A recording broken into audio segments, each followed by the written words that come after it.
வணக்கம். Welcome to கதை திரட்டு audio books. இந்த வீடியோவில் நம்ம என்ன கதை கேட்க போகிறோம்னா, மகிழம்பூ சிறுகதை. நம்ம சேனலை இது வரைக்கும் சப்ஸ்கிரைப் பண்ணாதவங்க சப்ஸ்கிரைப் பண்ணுங்கள். பக்கத்தில் இருக்கிற பெல் ஐக்கானை கிளிக் பண்ணி ஆல்ங்கிற ஆப்ஷனை ப்ரெஸ் பண்ணுங்கள். ஸோ தட் நான் போடுற கதைகளை உடனுக்குடனே நீங்கள் கேட்கலாம். வாங்க கதைக்குள்ளே போகலாம். மாதங்கி பெட்டியை ஒழித்து கொண்டிருந்த போது அந்த மகிழம்பூ சரம் அடியில் கிடந்தது. அந்த பூச்சரம் வாடி வதங்கிவிட்டாலும் இதழ்கள் உதிராமல் மனம் வீசிக்கொண்டிருந்தது. பூச்சரத்தை எடுத்து கண்ணில் ஒற்றிக்கொண்டாள். அதன் மனம் பழைய நினைவுகளை எழுப்பியது. மாதங்கி, லட்சுமி நாராயணன் கோயிலுக்கு போகலாமா என்று ஆஃபீஸ் விட்டதும் தன்னுடன் வேலை செய்யும் மாதங்கியை விஜயன் கேட்டான். எதுக்கு சார்? யாராவது பார்த்தா வம்பு பேசுவாங்க. யார் என்ன சொல்றது? இது ஓ சென்னை பட்டணம்னு நினைத்தாயா? இங்கு அவரவர் வேலைக்கே அவகாசம் கிடையாது. யார் யார் கூட போகிறார்கள் என்பதுதானா வம்பு? மனிதர்களின் இயல்பு எல்லா இடத்திலும் ஒரே மாதிரிதான் மிஸ்டர் விஜயன். இங்கு மட்டும் நம்மூர் ஜனங்கள் இல்லையா? அவர்கள் இந்த ஊருக்கு வந்ததும் மனம் விசாலம் அடைந்து விட்டதாக நினைக்கிறார்களா? நான் இந்த ஊர் ஜனங்களை கண்டு பயப்படவில்லை. நம்ம ஊர் மனிதர்களின் வாய்க்குத்தான் பயப்படுகிறேன். மாதங்கி, அவர்கள் வாய் நம்மை என்ன செய்யும்? நாம் என்ன தப்பிதமாக நடந்து கொண்டு விட்டோம்? ஒரு ஆபீஸில் வேலை செய்யும் இருவர் நண்பர்கள் என்ற முறையில் ஒரு இடத்துக்கு போவதில் குற்றம் கண்டுபிடித்து கொண்டிருந்தால் கண்டுபிடித்து கொண்டிருக்கட்டும். அவர்களை நாம் லட்சியம் செய்ய வேண்டியதில்லை. மாதங்கிக்கு விஜயனுடன் போவதில் மனசுக்குள்ளே இஷ்டம்தான். ஊர் வம்புக்கு இடம் கொடுக்க கூடாது என்ற எண்ணத்தில்தான் அவனுடன் போக தயங்கினாள். ஆனால் விஜயன் கூப்பிடும்போது அவளால் மறுக்க முடியாது. அவனது பேச்சில் ஒரு கவர்ச்சி இருந்தது. அந்த கவர்ச்சி அவளது நாவை மறுப்பு சொல்ல முடியாமல் கட்டிவிடும். மாதங்கி தில்லியில் மத்திய சர்க்கார் அலுவலகம் ஒன்றில் பணிபுரிய வந்து 4-5 மாதங்களாக இருந்தன. தில்லியில் பல வருஷங்களாக இருக்கும் விஜயன் அவளுடன் வேலை செய்து வந்தான். விஜயன் தனது சரளமான சுபாவத்தினாலும் பிறருக்கு உதவும் மனப்பாங்கினாலும் மாதங்கியின் நண்பனாகிவிட்டான். அவனது கண்ணியமான நடத்தையும் வினயமான பேச்சும் அவனிடம் ஆழ்ந்த நம்பிக்கை வைக்கும்படி செய்தன. மாலையில் பஸ் நிலையம் வரையில் செல்லத் தொடங்கியவன் வீடு வரையில் கொண்டு விடும் அளவுக்கு அவர்கள் நட்பு வளர்ந்தது. மாதங்கியின் தாயாருக்கும் விஜயனை மிகவும் பிடித்துவிட்டது. அதனால் மகள் அவனுடன் வெளியே போவதை அவள் அனுமதித்தாள். அவள் தாயார் வைத்த நம்பிக்கையின் தைரியத்தில் அவளை பல இடங்களுக்கு அழைத்து செல்ல முற்பட்டான். தாய்க்கும் மகளுக்கும் இடையே ஒளிவு மறைவு என்பதே கிடையாது. காலையில் வீட்டை விட்டு புறப்பட்டது முதல் மாலை வீடு வந்து சேரும் வரை நடக்கும் ஒவ்வொரு நிகழ்ச்சியையும், அது சிறிதாக இருந்தாலும் சரி பெரிதாக இருந்தாலும் சரி, தாயிடம் வந்து ஒப்பிக்காவிடில் அவளுக்கு தூக்கம் வராது. அதனால் ஆபீஸில் ஒவ்வொருவரின் குண நலன்களையும் அவள் தாயிடம் விமர்சனம் செய்திருக்கிறாள். விஜயனை பற்றி அவள் சொன்னதெல்லாம் தாய்க்கே பிடித்திருந்தது. அவனை நேரில் பார்த்தபோது அந்த அபிமானம் அதிகரித்தது. ஒவ்வொரு நாளும் ஆபீஸ் விட்டதும் விஜயன் மாதங்கையுடன் கன்னாட் பிளேஸ் வரை நடந்து சென்று அங்கு புல் திடலில் அமர்ந்து சிறிது நேரம் பேசிவிட்டுத்தான் பிரிவார்கள். சில நாள் வேறு எங்காவது அழைத்து கொண்டு போவான். அன்றும் அதே போல் லட்சுமி நாராயணன் ஆலயத்துக்கு செல்லலாம் என்று அழைத்தான். மாதங்கி முதலில் தயங்கினாலும் பிறகு சென்றாள். ஆலய மூர்த்திகளையும் சுவரில் தீட்டியிருந்த ஓவியங்களையும் பார்த்துவிட்டு கோயிலுக்கு பின் அமைந்துள்ள பூங்காவுக்கு போனார்கள். செயற்கை ஓடையும் பொழிலும் பச்சை பசையில் என்ற புல் மைதானமும் ஓடை ஓரம் பசிய மரங்களும் பார்ப்பதற்கு ரம்யமாக இருந்தது. ஓடை அருகே இரு புறங்களிலும் சிமெண்ட் மேடைகளை கட்டி வைத்திருந்தார்கள். அந்த மேடை ஒன்றில் இருவரும் அமர்ந்தார்கள். மாதங்கியின் மீது என்னவோ பொல பொலவென்று கொட்டியது. மேலே அண்ணாந்து பார்த்தாள். மகிழ மரம் பூத்து குலுங்கி கொண்டிருந்தது. தரையில் மகிழம்பூ இறைந்து கிடந்தது. இந்த பூதான் எத்தனை வாசனை என்று அவற்றில் ஒன்றை எடுத்து முகர்ந்து பார்த்தாள். இந்த பூவுக்கு வாட வாடத்தான் வாசனை. ஆண்டவன் படைப்பில் இப்படி ஒரு அதிசயம் இல்லையா மாதங்கி என்று அவற்றில் ஒன்றை எடுத்து முகர்ந்து பார்த்தான். மாதங்கி, இந்த சரத்தை வைத்துக்கொள். இந்த சரம் போல் உன் வாழ்க்கை என்று மனம் வீச வேண்டும் என்று அவளிடம் கொடுத்தான். அவள் சோக புன்னகை ஒன்றை உதிர்த்துவிட்டு அந்த சரத்தை வாங்கி தன் கைப்பையில் வைத்து மூடினாள். இந்த சரத்தை என் பெட்டியில் வைத்து கொள்வேன். அதை பார்க்கும்போது உங்களை நினைத்து கொள்வேன்.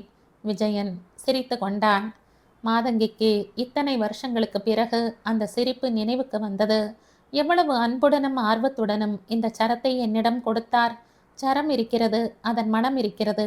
ஆனால் அவர் எங்கிருக்கிறாரோ? மாதங்கி பெருமூச்சு விட்டாள். ஒழித்த பெட்டியை தூசு தட்டிவிட்டு பழையபடி சாமான்களை அடுக்கி வைத்தாள். விஜயனின் நினைவாக அந்த ஒரு பொருள்தான் அவளிடம் இருந்தது.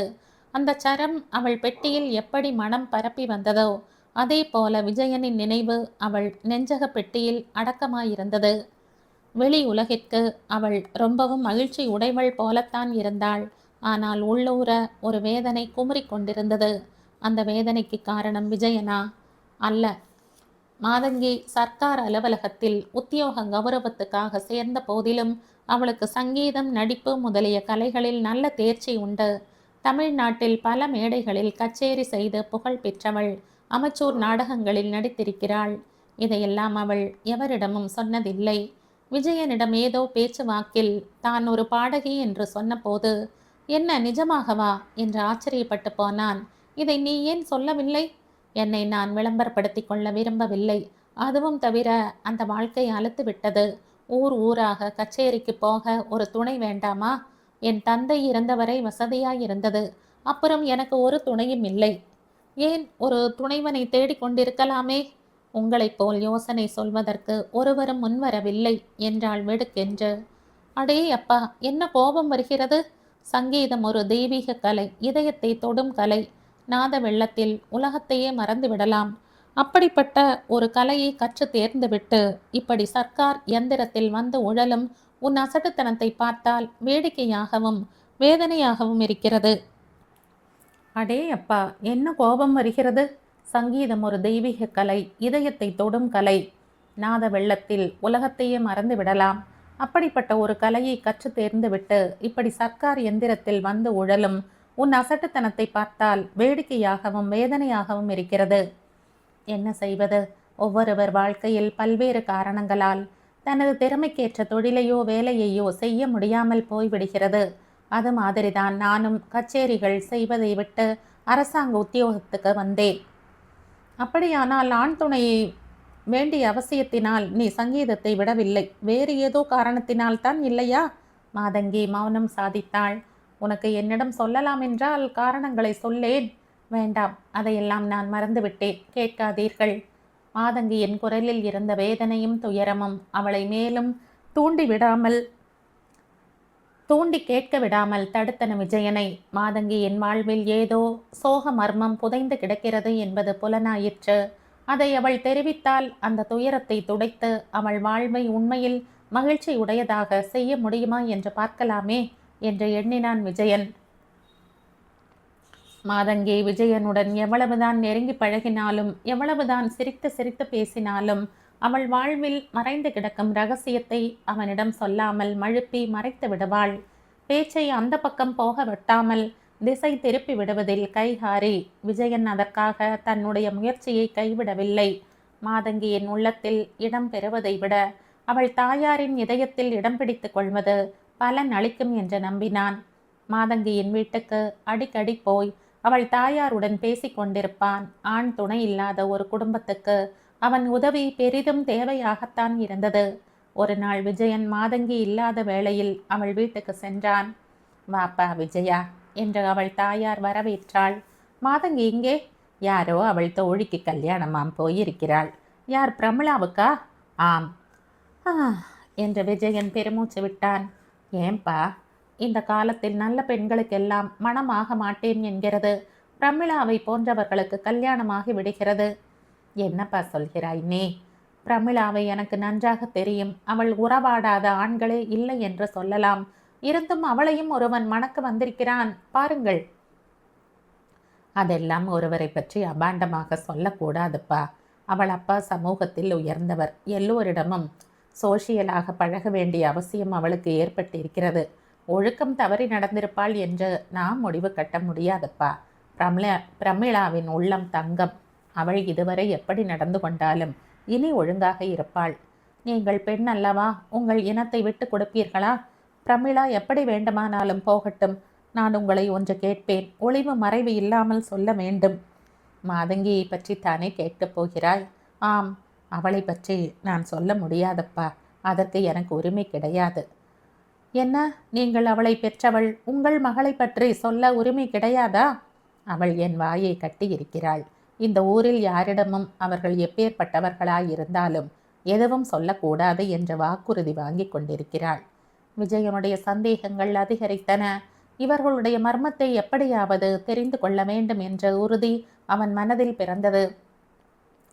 மாதங்கியை நீங்கள் எத்தனை நாள் இப்படியே வைத்து கொண்டிருப்பீர்கள்? அவள் இஷ்டப்படுகிற வரைக்கும். குடத்தில் இட்ட விளக்காக அவள் சங்கீதத்தை மறைத்து வைத்து கொண்டிருக்கிறாளே. நிறைய கச்சேரிகள் செய்து விட்டாள், அலுத்து விட்டது. அவர் மனதை பொறுத்துதானே எல்லாம். தாயும் மகளுக்கு மேல் பிடி கொடுக்காமல் பேசியது விஜயனுக்கு உள்ளூர எரிச்சலை உண்டு பண்ணியது. அதை வெளியில் காட்டிக்கொள்ளாமல் வீட்டுக்கு போய்விட்டான். மறுநாள் ஆபீஸில் மாதங்கி அவனை சந்தித்த போது, நேற்று வீட்டுக்கு வந்தீர்களாமே என்று அவள் கேட்ட கேள்வியிலேயே நையாண்டி கலந்திருந்தது. ஆம், வந்திருந்தேன். நான் வீட்டில் இல்லாமல் போனதற்கு வருந்துகிறேன். பிரமிளாவின் கல்யாணத்துக்கு நீங்கள் ஏன் வரவில்லை? அந்த ஒழுக்கம் கெட்ட கழுதை தன் பாவ செயல்களுக்கு ஒரு போர்வை தேடிக்கொண்டதை நான் பார்க்க வேண்டுமா? மாதங்கி அவன் பேச்சை கேட்டு திடுக்குற்றாள். என்ன விஜயன், பிரமிளாவையா அப்படி சொல்கிறீர்கள்? ஏன், அவள் பதிவிரதை என்ற உன் எண்ணமா? நான் உங்களுடன் வருவதை பார்த்தாலும் மற்றவர்கள் அப்படித்தானே சொல்வார்கள். நான் பார்த்தாலும் மற்றவர்கள் அப்படித்தானே சொல்வார்கள். மாதங்கி, நீயும் அந்த கழுதையும் ஒன்றாகி விடுவீர்களா? நானும் அவளுடன் போகும் கயவர்களும் ஒன்றாகி விடுவோமா? நண்பர் என்ற முறையில் நீங்கள் எப்படி என்னுடன் வருகிறீர்களோ அதே போலத்தான் பிரமிளாவும் அவளுடைய நண்பர்களுடன் செல்கிறாள். ஆனால் தோள் மேல் கை போட்டுக்கொண்டும் கை கோர்த்து கொண்டும் நாம் போகவில்லையே. அது அவர்கள் நாகரீகம். அவர்கள் சமூகத்தில் தொட்டு பேசுவதை விகல்பமாக எடுத்துக்கொள்வதில்லை. அவர்களுடைய பழக்க வழக்கங்களை புரிந்து கொள்ளாமல் கண்டபடி நினைப்பது தவறில்லையா? பிரமிளாவை பார்த்து இந்த ஆபீஸே சிரிக்கிறது. நீதான் அவளுக்கு வக்காலத்து வாங்கி கொண்டு பேசுகிறாய். உங்களைப் போலுள்ள ஆண்கள் தானே இந்த ஆபீஸில் இருக்கிறார்கள். சிரிக்காமல் என்ன செய்வார்கள்? என்னை போல ஒரு பெண் தானே அவளை புரிந்து கொள்ள முடியும். நீங்கள் தான் அவளை பற்றி இவ்வளவு மட்டமாக நினைக்கிறீர்கள். அவள் உங்களை பற்றி எவ்வளவு உயர்வாக நினைக்கிறாள் தெரியுமா? விஜயன் ஏன் வரவில்லை என்று துளைத்தெடுத்து விட்டாள். உங்களிடம் அவள் வைத்துள்ள மதிப்புக்கும் உங்கள் நினைப்புக்கும் எத்தனை வித்தியாசம்! இப்படித்தான் என்னை கூட நினைப்பீர்கள். மாதங்கி என்று கத்திவிட்டான். மற்றவர்கள் பார்க்கவே தலையை குனிந்து கொண்டு வேலையை கவனிக்கலானான். அன்று மாலை விஜயன் உரிய நேரத்துக்கு முன்னதாகவே ஆபீஸை விட்டு புறப்பட்டு விட்டான். நான் வர வேண்டாமா? மாதங்கி கேட்டாள். என் நண்பன் ஒருவன் ஊருக்கு போகிறான், ஸ்டேஷனுக்கு போக வேண்டும். அவன் கூறுவதில் உண்மை இல்லை. தன்னுடன் வர விரும்பாமலே அவன் கிளம்புகிறான் என்பதை மாதங்கி புரிந்து கொண்டாள். அன்று முதல் விஜயன் மாதங்கியை விட்டு ஒதுங்க ஆரம்பித்தான். ஆபீஸிலும் அவசியம் இருந்தால் ஒழிய பேச மாட்டான். மாதங்கி வலிய வந்து பேசினாலும் கேட்டதற்கு மட்டுமே பதில் சொல்வான். பஸ் நிலையத்துக்கு போவதை கூட நிறுத்தி கொண்டு விட்டான். அவன் ஒதுங்க ஒதுங்க மாதங்கிக்கு சங்கடமாக போயிற்று. ஆபீஸில் மற்ற சகாக்கள் அவளுடன் நெருங்கி பழக வந்தார்கள். விஜயன் அவளுடன் இருக்கும் வரை எவரும் நெருங்க துணியவில்லை. அவர்கள் இருவருக்கும் இடையே ஏதோ பிணக்கு ஏற்பட்டு விட்டது என்பதை தெரிந்து கொண்டு மற்றவர்கள் அவளை நெருங்கினார்கள். இந்த நிலையை நெடுநாள் நீடிக்க விட்டால் தன் பெயருக்கும் பிரமிளாவின் நிலை ஏற்பட்டுவிடும் என்று அஞ்சினாள். அதே போல் அன்று ஆபீஸில் இருந்து புறப்படும் போது வர்மா என்ற ஒரு சகா, மிஸ் மாதங்கி பஸ் ஸ்டாண்டுக்கு தானே, நானும் வருகிறேன் என்று அவளுடன் கிளம்பினான். ஏன் மிஸ் மாதங்கி, விஜயனுடன் உங்களுக்கு ஏதாவது மனஸ்தாபமா? மாதங்கி வர்மாவை ஒரு மின்வெட்டு பார்வை பார்த்துவிட்டு, இதற்குத்தானா என்னுடன் வருவதாக சொன்னீர்கள் என்று கோபமாக கேட்டாள். கோபித்துக் கொள்ளாதீர்கள். அவன் ஏன் உங்களுடன் வருவதில்லை? அதை நீங்கள் அவரையே கேட்டு தெரிந்து கொள்ளலாமே. ஆண்களுக்கு எவ்வளவோ வேலை இருக்கும். ஒரு பெண்ணுடன் துணை போவதுதானா வேலை? பஸ் நிலையத்து கியூ வரிசை மலை தொடர் போல நீண்டு கிடந்தது. இந்த கியூ முழுவதும் கலைவதற்கு 7 மணி ஆகும் போல தோன்றியது. குளிர்காலம் ஆதலால் சூரியன் 5:30 மணிக்கே அஸ்தமித்து இருள் பரவத் தொடங்கியது. வர்மா ஏதோ பேச்சு கொடுத்து கொண்டே இருந்தான். கியூவில் இருந்தவர்களின் அத்தனை கண்களும் அவர்களையே பார்த்து கொண்டிருந்தன. மாதங்கிக்கு ஒரே அவமானமாய் போய்விட்டது. விஜயன் ஒரு நாளும் அப்படி நடந்து கொண்டதில்லை என்பதை நினைக்கும் போது அவன் எவ்வளவு உத்தமன் என்பது புலப்பட்டது. அவனை அன்று சற்று துடுக்காய் பேசியதன் விளைவல்லவா வர்மாவை போன்றவர்கள் தன்னிடம் வாலாட்டுவதற்கு சந்தர்ப்பம் ஏற்பட்டிருக்கிறது. என்று நினைத்து கொண்டாள். 7 மணி சுமாருக்கு பஸ் கிடைத்தது. வர்மாவும் அவள் பக்கத்தில் வந்து இடித்து கொண்டு அமர்ந்தான். விஜயனாக இருந்தால் நின்று கொண்டே வருவானே தவிர அவள் பக்கத்தில் இடித்து கொண்டு உட்கார மாட்டான். தன் உடம்பை ஒடுக்கி ஒடுக்கி ஜன்னலை பிளந்து கொண்டு போய் வெளியே குதிப்பது போல ஒதுங்கிக் கொண்டு உட்கார்ந்தாலும் வர்மா அவளை மேலும் நெருங்கி உட்கார்ந்தான்.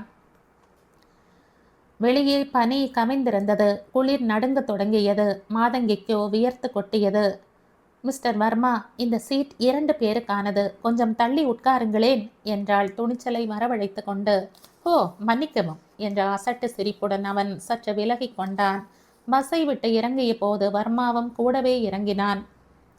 வீட்டுக்கு எப்படியோ தப்பித்து போய் சேர்ந்த போது அவள் அம்மா மாதங்கி விஜயனை வர சொல் என்று கூறினாள்.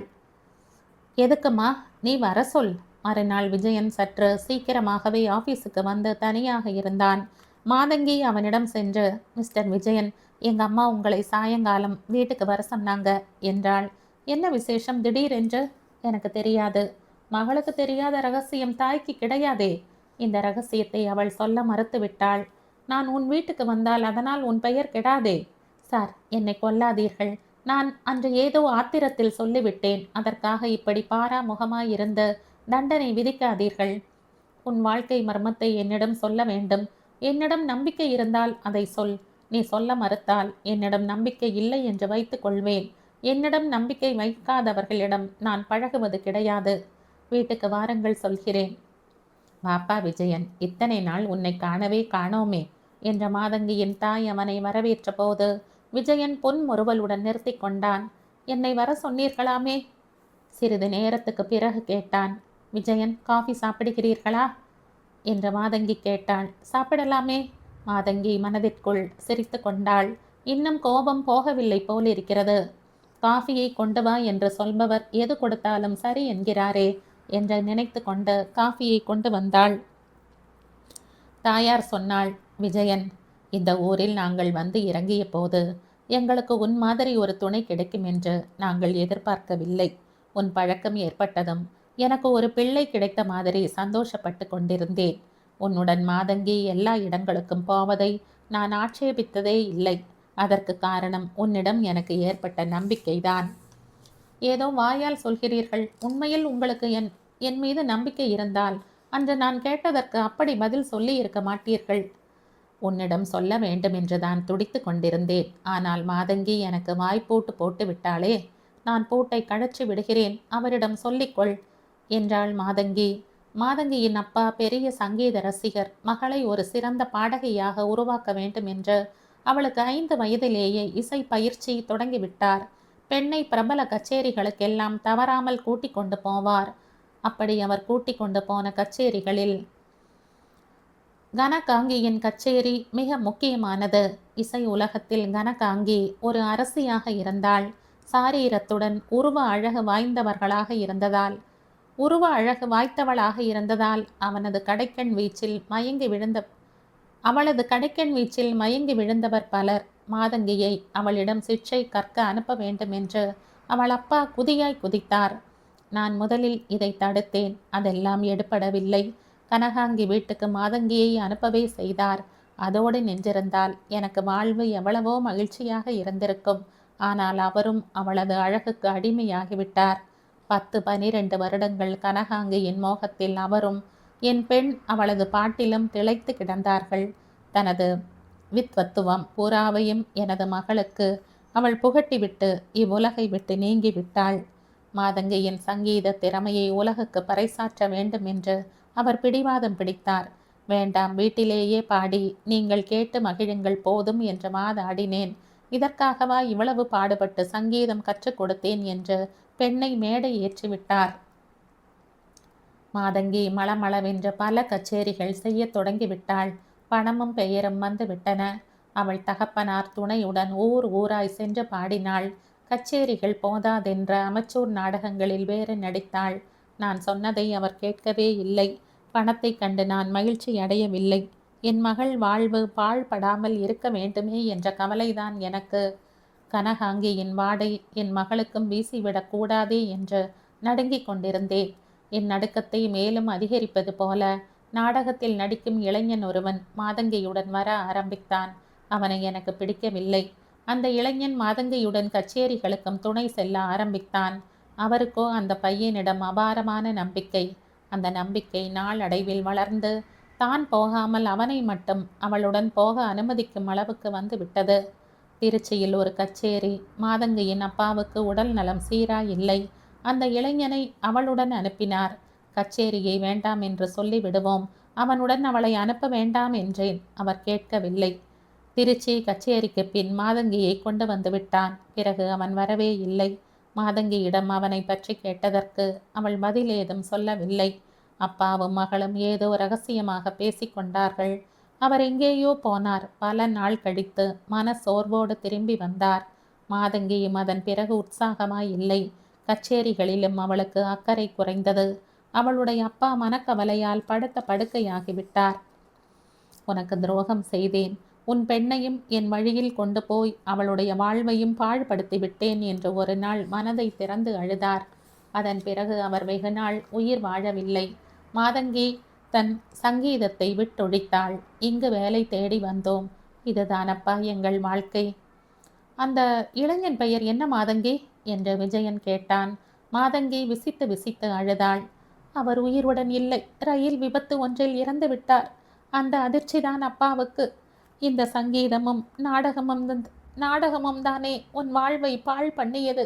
இனிமேல் அவற்றின் பக்கமே நாடாதே என்று என்னை எச்சரித்துவிட்டு அப்பா உயிரை விட்டார். மாதங்கியின் மர்ம வரலாறு விஜயனை திடுப்புறத்தான் வைத்தது. பேசாமல் இருந்தான். ஏன் விஜயன் மௌனமாகி விட்டாய் என்றாள். மாதங்கி அவன் திகைப்பில் இருந்து விடுபட்டு, உன் வாழ்வை மலர செய்வதற்கு என்னால் எதுவும் செய்ய முடியுமானால் நீங்கள் எப்போதும் போல என்னுடன் பழகி கொண்டிருக்க வேண்டும். விஜயன், நான் உன்னை அழைத்தது அதற்காக அல்ல என்ற தாயார் இடைமறித்தாள். நீ மாதங்கியை ஏற்றுக்கொள்ள வேண்டும். என்னம்மா உளறுகிறாய்? நான் அந்த எண்ணத்துடன் அவருடன் பழகவே இல்லை. அவர் இஷ்டப்பட்டாலும் அது நடக்காது. நான் களங்கமடைந்தவள். அவருடைய தூய அன்புக்கு எனது மாசடைந்த உடலை அர்ப்பணிக்க முடியாது. இப்படியே தனியாகவா வாழ்நாள் முழுவதும் கழிக்கப் போகிறாய்? ஏன் விஜயன் ஒரு அன்பு சகோதரன் போல் இருந்து துணை புரிய மாட்டாரா? மாதங்கி, தவறு செய்வது மனித இயல்பு. அதை மன்னித்து மறப்பதுதான் மனித தன்மை. சந்தர்ப்பவசத்தால் நீ தவறிவிட்டாய். அது ஒரு குற்றம் அல்ல. அந்த குற்றத்தை மன்னித்து உன் தாயாரின் வேண்டுகோளுக்கு இணங்க உன்னை. வேண்டாம் விஜயன், அது பாவம். என் வாழ்விலே 2 துருவங்களையும் நான் பார்த்து விட்டேன். ஒன்று கனகாங்கி, மற்றொன்று என் தாய். கனகாங்கியின் சங்கீதத்தையும் தாயின் கற்பையும் ஆதர்சமாக கொள்ள விரும்பினேன். அப்படியே அவள் சங்கீதத்தை ஆதர்சமாக கொண்டிருந்தேன். அந்த இளைஞர் சாகாமல் இருந்திருந்தால் அவரையே நான் மணந்திருக்கலாம். அவர் நினைவில்தான் இப்போதும் நான் வாழ்கிறேன். ஒருவருக்கு ஒரு தடவை உடைமையாகிவிட்டால் இன்னொருவருக்கு உடைமையாக முடியாது. நீங்கள் என்னை மணக்க முன் வருவீர்கள் என்பது தெரியும். ஆனால் நான் அதை ஏற்க முடியாது. மாதங்கி, உன் நெருங்கி நின்று பிறழ கட்டாயப்படுத்தவில்லை. என்றும் எனது துணை உனக்கு உண்டு என்றான் விஜயன். விஜயன் வீட்டுக்கு போன போது அவனை உடனே புறப்பட்டு வரும்படி ஒரு தந்தி வந்திருந்தது. மறுநாள் விஜயனை வழி அனுப்புவதற்கு மாதங்கி ஸ்டேஷனுக்கு போயிருந்தாள். மாதங்கி, நான் ஊருக்கு போய் திரும்பி வருவது சந்தேகம். என் தந்தை உடல்நிலை மோசமாகிவிட்டது. அவர் இறந்துவிட்டால் நான் இங்கு வருவது இயலாத காரியம். நேற்று உனக்கு துணையாய் இருந்திருப்பேன் என்று வாக்களித்தேன். அதை காப்பாற்ற முடியாத ஒரு நிலை வந்துவிட்டது பார். உலகத்தில் யார் துணையை யார் நம்பி பிறக்கிறோம்? படைத்தவன் துணையை தவிர வேறு என்ன சாஸ்வதம்? போய் வாருங்கள். மாதங்கி என்ற ஒரு பெண்ணை எப்போதாவது நினைத்து கொள்ளுங்கள். உங்கள் நினைவே எனக்கு துணையாக இருக்கும். கண்களில் நீர் மல்க விடை கொடுத்தாள் மாதங்கி.